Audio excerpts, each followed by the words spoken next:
Storm's coming. Storm's coming. There's a fucking storm coming, Dad! Storm's coming.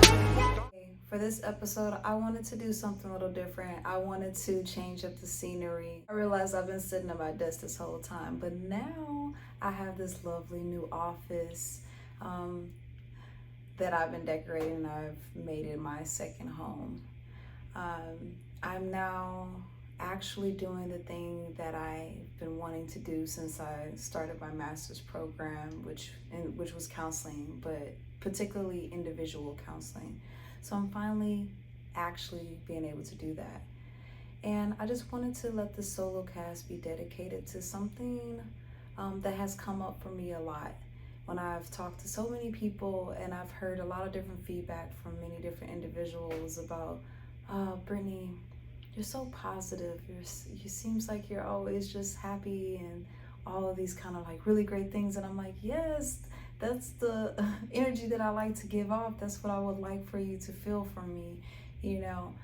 But I want to be able to kind of talk a little bit about that and say that it hasn't always been like that, or I didn't just wake up like this. I mean, it would be nice, but in reality, that's not true. I've done a lot of work inside of my brain to think the way that I do, because it definitely hasn't always been like that. I guess let me take it back a little bit. I've always been into sports, and which has created a certain kind of mindset, a winning mindset. Like I need to always improve, and I need to do better so that I can accomplish certain goals. And early on, I learned that certain kind of thinking is not conducive to my success. Sometimes I've learned that even though I know that it's not conducive and I still do it anyway, it still has the impact that it has. And it's a continual thing. It's not that I got to this point to where I figured it out and it's always great and I never have to worry about it anymore.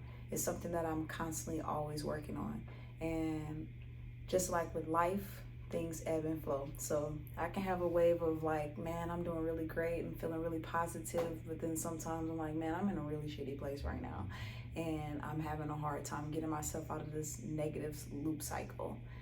So one of the things that I feel like has happened for me that has allowed me to get to such a better positive state, when I finally left the environment that I felt stuck in, and I was able to get out and see new things and have different experiences, that has opened my mind and perspective to a lot of maybe beliefs that I've had about myself or about life, really has done wonders. And I'm speaking of when I finally left St. Louis and I moved to California.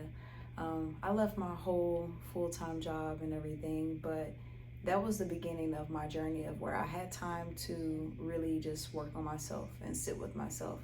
I was always on the go, always working. I worked so many jobs,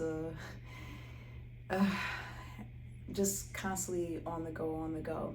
And to the point to where I didn't always check in with myself to see how I was feeling, because I really couldn't afford the time to actually check in, because, you know, bills gotta get paid. You know, we got things that we have to do. I can't afford to sit down and rest, you know. That has always been my mentality. But for the first time, I got a chance to sit down and rest. Essentially rest.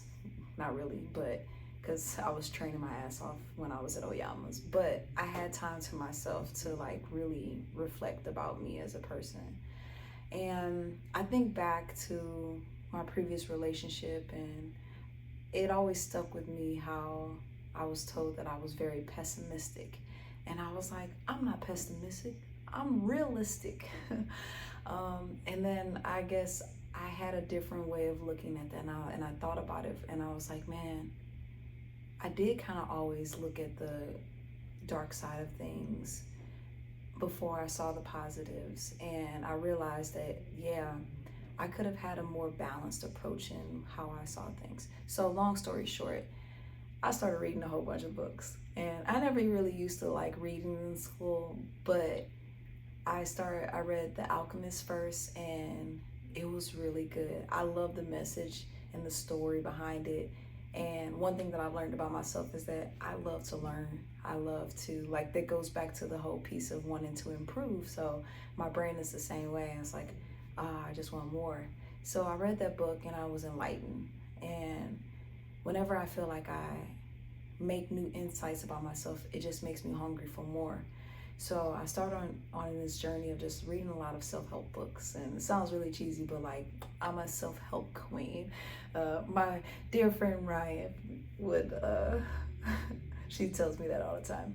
But I started reading a lot, and I started just gaining different perspectives and learning more about just the emotional piece of things and applying it to myself and how I've been functioning. And honestly, once I started working at Eating Recovery Center, ERC, is when I really got into CBT. And CBT is cognitive behavioral therapy. And I've always been a bodily kinesthetic person, so I've always moved my body, and I've always been just like, I gotta move. So when I started learning about the connection to like our body and our mind and how that relationship goes together, and I realized, gosh, how much I've been disconnected from my mind, from my body, I was like, there's a lot of work that I need to do there to repair. Or seeing how much my thoughts influence my body and how I feel, to where I realized, like, man, I've been doing and working so hard, and someone will give me a compliment or tell me something, and I didn't really believe it because I really didn't feel that deep down. For a large part of my younger life, I was always feeling like I needed to be more, or that I wasn't good enough in some kind of area that was appealing to someone, whether it was some relationships, whether it was intelligence, because I always felt like my peers were smarter than I, until I actually started hearing people around me who said, oh, you're so smart. And I was like, even though that was like an insecurity of mine. And so I had to really kind of do the work to like dig deep and kind of get to the root of, why did I believe these things about myself? Where did they stem from? And as I caught myself, as I became more conscious of the thoughts that I would have in certain situations, whether I'm in social situations and I'll have a certain feeling that makes me feel anxious, like I don't like going out, or if I dance a certain way, or I worry about what someone's thinking about what I look like, even though in reality I look fine, but my brain is just like overthinking on a whole nother level. So I'm a very anxious, overthinking kind of person. So I've had to slow things down so that I can pay attention to some of these things, these thoughts that I'm having, to connect them to like, okay, so what does that mean about how I believe about myself?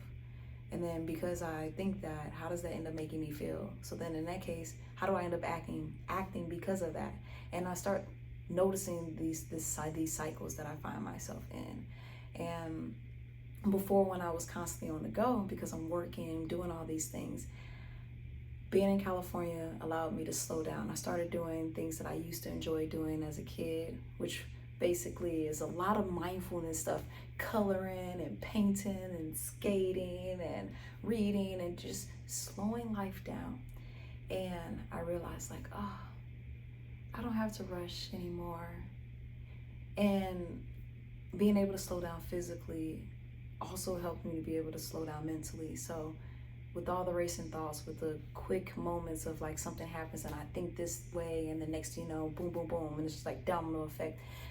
Through mindfulness, I was able to like really slow down the in between those moments and think about like, wait, what? Is that true? And just that pause and that ability to be able to slow down and really allows me to think about what my next thought or next action will be. And I feel like I've saved myself from so many situations where I jump to conclusions and I say something or to someone else, and then it like becomes something else and it's not even that, or I just create more suffering for myself than I needed. As I taught groups and led groups about on CBT more and more, I've became a real big firm believer in it. because I'm actually going to do the things that I'm speaking about. I've always wanted to be the person who actually practices what they preach. And I've definitely said that that's why maybe if you follow me that you see that have a wide range of different things that I've done. I mean, painting, and I've done skate, all the little things, and even got a pole. I was like, I'm gonna figure out how to like loosen up and not be so like overly worried about like my body and things like that, or be okay to be sexy sometimes, because I've created this box around myself of worried about the judgments of others, of like being a certain way, posting certain pictures and things like that, just all this like rapid overthinking. So I'm like, look, I'm going to embrace it. I'm going to work on this, and so that I can be happy, because I'm not happy when I'm hyper focused and worried about all of these things. So this is definitely not an easy thing, but I've always been that person who likes to lean into the discomfort and lean into the challenge. And if I am learning all these things and I'm seeing the results of doing the work, I'm like, I have to share it with others, right? I have to be that person to say, hey, you know, if you do commit to this, if you do open up your mind to it and you give it a try, you know, it could be helpful, you know. But I'm also going to say not everything always works for everyone either. You know, it's always finding the thing that works best for you. Because we're all different. We all come with different backgrounds and different stories, and it's important to be able to find your space and find the thing that works best for you. And as a therapist, I'm always going to say, hey, it's just like your friends in a relationship. You find somebody who meshes with you.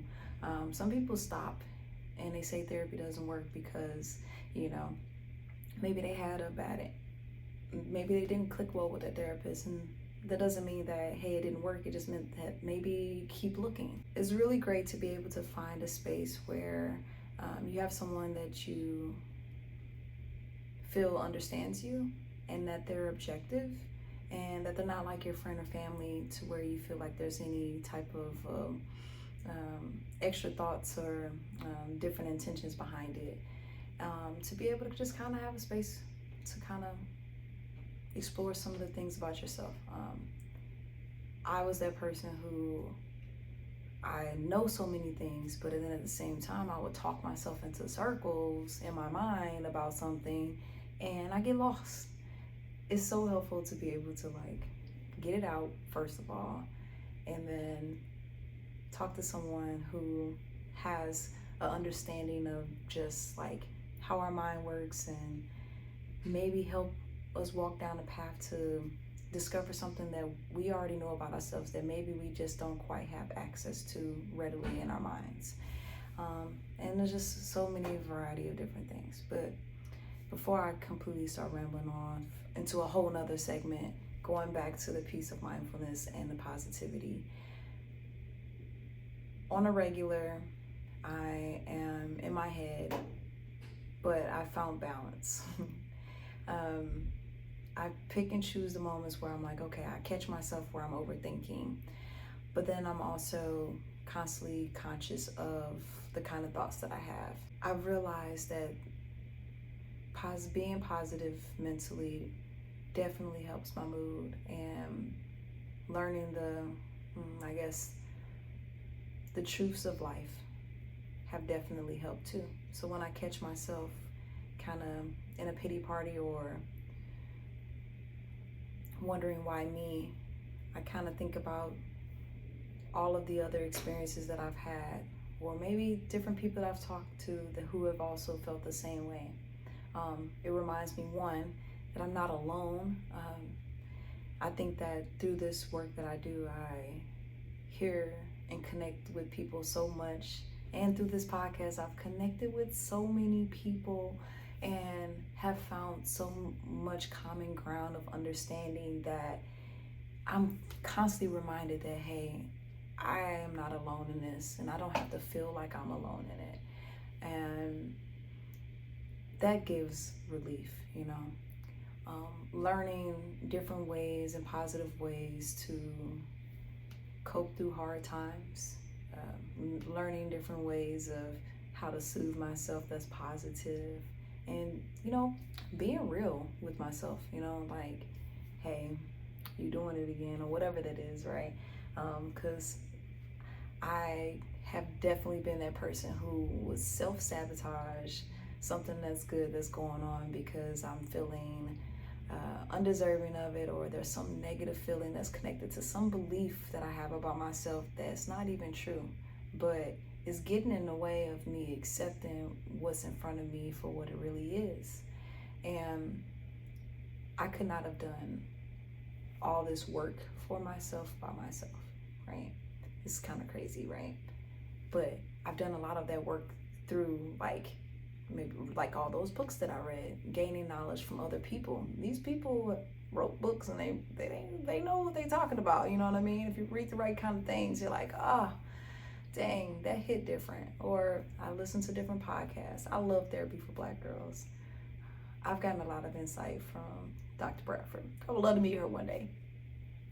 I'm always open to hearing other people's things that work well for them too, because I'm like, if I only know so much, I gotta be open to trying new things too. You never know until you try. I love other people's music. I love just everything. I realized that once I left that mindset of being in St. Louis and I left out and moved to California, it was like my mind was open. All the different cultures and just ways of thinking and people, it just made me like, man, what else is out there? I'm so curious. So I really feel like one of the keys to just self-discovery is just being curious about yourself, curious about who you are and how you are, and curious about all the possibilities of different resources that you could utilize to help you along your journey if that's what you're needing, right? Curiosity, I love it. Having an open mind.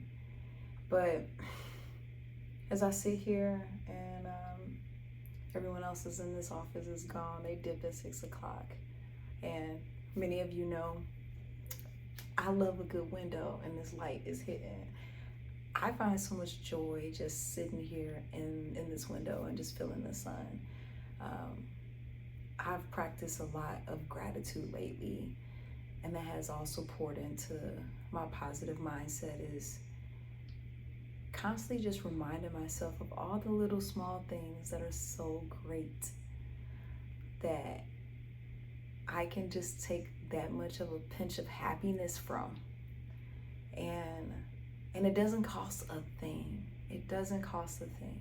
My fight career, teaching, everything, life, relationships, hasn't been perfect as I would have liked it to be, because I'm a planner. I like to plan stuff out, and it hasn't panned out exactly how I like, but I'm still on the right road. I'm still there, and the curiosity and the open-mindedness has allowed me to be able to accept when things are different, and then see how it could still fit into my vision. And that part of being flexible as a person is so needed, being adaptable and being able to when you're able to do that, you allow yourself to not find yourself being stuck. And when we're stuck, that's when we experience the most distress sometimes, and depression, and I've had my times where, man, I felt stuck, and I allowed myself to stay in a stuck mindset, and it only got worse. It only got darker, and I can smile about it now, but I wasn't smiling then. But when I think back to it, I was like, man, I was really stuck, and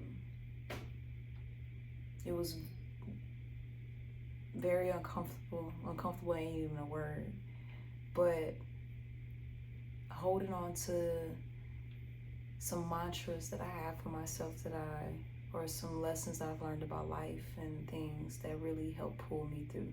And also like support and friends and people that you care about.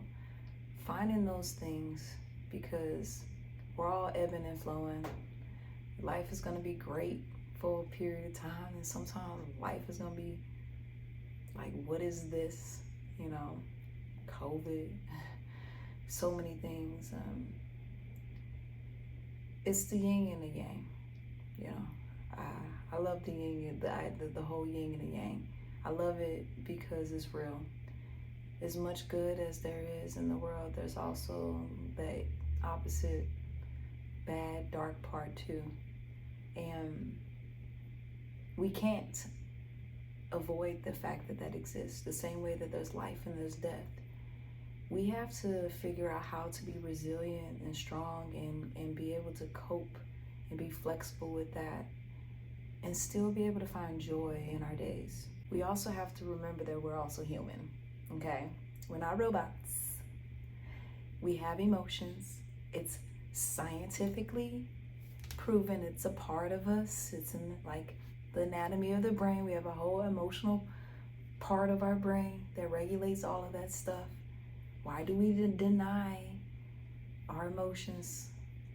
We need to learn about them. We need to understand and how we function. And then we need to, you know, kind of get whatever resources and coping that we need to help us to be able to manage them so that we can function at our best in a variety of different situations. So we can be able to be flexible and float when life throws curveballs at us, right? It's the ongoing fight. It's the ongoing fight. The whole mental fight piece. We have battles. Sometimes, you know, battles just come out of nowhere, and we just gotta be ready to go through it, right? And some battles aren't meant for you to just be all, you know, blood and glory and violence. Sometimes you might have to be, you know, smart and patient while you're going through it. You know, not every battle is meant for you to just brawl, you know? So we have to be able to learn all these different fight styles and how we handle each battle. Sometimes we win them, sometimes we might lose, but life is the whole thing. It's the whole war, you know? It's a company of a bunch of battles. What do we learn from those battles? What do we take from what we learn from those battles that helps prepare us for the next one that may come? Because it will come. And then when we're in between those battles, how are we recovering? How are we taking care of ourselves to recoup? Or are we just acting like we're machines and we can just go and expecting that we're going to be 100% the next time? No. No. You know, so I love the connection and the analogies of fighting in life because there's just so many. One day I'm going to write a book. If it's not already out there and if someone doesn't beat me to it. But that's how I see life, and that's why I love the mental fight. You know, I can find the positives of the hardships that come, and I know that at the end of the day is I can find a way to, you know, improve and become better from them. And I think it's part of my mission is to share that, because the better people we are as individuals, the better we are able to managing ourselves and becoming whole and peaceful people, the less drama we gonna have with each other, because we're gonna understand ourselves and we're gonna also understand others too. So yes, I'm going for world peace. But anyway, that was my ramble for today. Keep fighting, you know, keep living, laughing and loving and all that good stuff and mushy stuff. I hope you enjoyed this episode, and it's always okay to go back to the other episodes that you missed, because I'm gonna tell you, that all of these great conversations and people that I've met and had on the podcast, man, there's something to take from every episode. So be well, take care, and